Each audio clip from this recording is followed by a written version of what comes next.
அஸ்ஸலாமு அலைக்கும் வரஹ்மத்துல்லாஹி வபரகாத்துஹு. அல்லாஹ்வின் நல்லடியார்களே, இன்றைக்கி நம்ம தமிழ் தஜ்வீத் சேனலில் நம்ம பாடம் 20 பார்க்க போகிறோம். பாடம் 20 ஒரு பயிற்சி பாடம். அதாவது மத்துடைய எழுத்தை தொடர்ந்து பின்னாடி ஷத்துடைய எழுத்து வந்தால் அது எப்படி ஓதணும் அப்படின்றத பற்றின பாடம். அது எப்படி ஓதணுன்றதை நான் உங்களுக்கு ஓதி காட்டுறேன். வாங்க நம்ம பாடத்துக்கு போகலாம். அதுக்கு முன்னாடி எங்கள் வகுப்புகள் உங்களுக்கு பிடிச்சிருந்துச்சுன்னா லைக் அண்ட் ஷேர் பண்ணுங்கள். பாடம் சம்மந்தமாக ஏதாவது சந்தேகம்னா மறக்காமல் கமெண்ட் பண்ணுங்கள். எங்கள் வகுப்புகளை மிஸ் பண்ணாமல் பார்க்குறதுக்கு எங்கள் சேனலை சப்ஸ்கிரைப் பண்ணுங்கள். அப்படியே பக்கத்தில் இருக்க பெல் ஐக்கானையும் கிளிக் பண்ணுங்கள். அப்போ தான் எங்கள் வகுப்புகளை நீங்கள் மிஸ் பண்ணாமல் பார்க்க முடியும். பிஸ்மில்லாஹிர் ரஹ்மானிர் ரஹீம். பாடம் 20. மத்துடைய எழுத்துக்கு பின் ஷத்து வருதல். غير المغضوب عليهم ولا الضالين.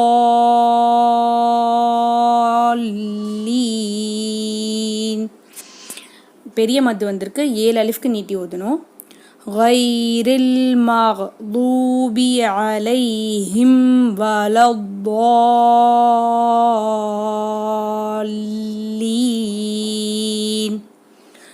ووجدك ضالا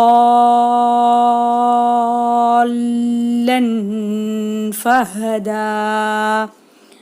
லாம் மேலே தன்வீன் வந்திருக்கு, தன்வீன் பக்கத்தில் ஃபா வந்திருக்கு. அப்போ குன்னா செஞ்சு ஓதணும். இங்கேயும் பெரிய மது வந்திருக்கு, அதனால் 7 அலிஃப்க்கு நீட்டி ஓதணும். فإذا جاءت الطامة الكبرى.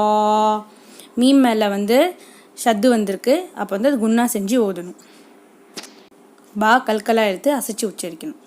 فإذا جاءت الصاخة. இங்கே குண்டு தாள முடிஞ்சிருக்கு, அதனால் நம்ம ஹாவுடைய உச்சரிப்பில் நிறுத்தணும். ولا تحاضون على طعام المسكين. இந்த ஆயத்து பெருசாக இருக்கிறதுனால நம்ம 2ஆ பிரித்து ஓதலாம்.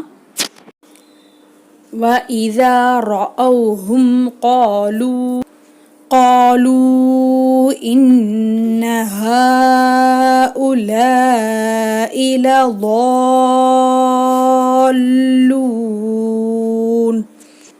அல்ஹம்துலில்லாஹ். அல்லாஹ்வின் நல்லடியார்களே, கடைசி ஆயத்து கொஞ்சம் பெரிய ஆயத்தாக இருக்குது, அதனால் நான் 2ஆ பிரித்து ஓதுனேன். உங்களுக்கு அதாவது இப்போ சின்ன மத்து வந்திருக்கு, பெரிய மத்து வந்திருக்கு, குன்னா செய்கிறதும் வந்திருக்கு. அதனால் உங்களுக்கு மூச்சு பிடிக்க முடியலன்னா நீங்கள் 2ஆ பிரிக்காமல் 3ஆ கூட பிரித்து ஓதிக்கலாம். ஆனால் நீங்கள் நிறுத்தும்போது நிறுத்தக்கூடிய சட்டத்தோடு நீங்கள் நிறுத்தணும். அதாவது ஒரு ஆயத்தில் நம்ம நிறுத்துறதா இருந்தால் என்னென்ன ரூல்ஸ் நம்ம ஃபாலோ பண்ணுவோமோ அதெல்லாம் ஃபாலோ பண்ணி நீங்கள் நிறுத்தணும். இந்த பாடம் ஒரு பயிற்சி பாடம், அதனால் வீட்டில் திரும்ப திரும்ப இதை ரிவைஸ் பண்ணி பாருங்கள். குறிப்பாக அந்த கடைசி ஆயத்தை நல்லா ரிவைஸ் பண்ணி பாருங்கள். ஏன்னா அதில் பெரிய மத்து குன்னா எல்லாம் ஒன்றா வந்திருக்கிறதுனால அது மூச்சு பிடிச்சி ஓதுறது கொஞ்சம் கஷ்டமாக இருக்கும். நீங்கள் எந்த அளவுக்கு ப்ராக்டிஸ் பண்ணுறீங்களோ அந்த அளவுக்கு உங்களுக்கு மூச்சு பிடிச்சி ஓதுறதுக்கு ஈஸியாக வரும். எங்கள் வகுப்புகளை உங்கள் ஃப்ரெண்ட்ஸ் அண்ட் ஃபேமிலியோட ஷேர் பண்ணுங்கள். பாடம் சம்மந்தமாக ஏதாவது சந்தேகம் இருந்தால் கீழே கமெண்ட் பாக்ஸில் மறக்காமல் கமெண்ட் பண்ணுங்கள். அடுத்த வகுப்பில் சந்திக்கலாம். அஸ்ஸலாமு அலைக்கும் வரஹ்மத்துல்லாஹி வபரகாத்துஹு.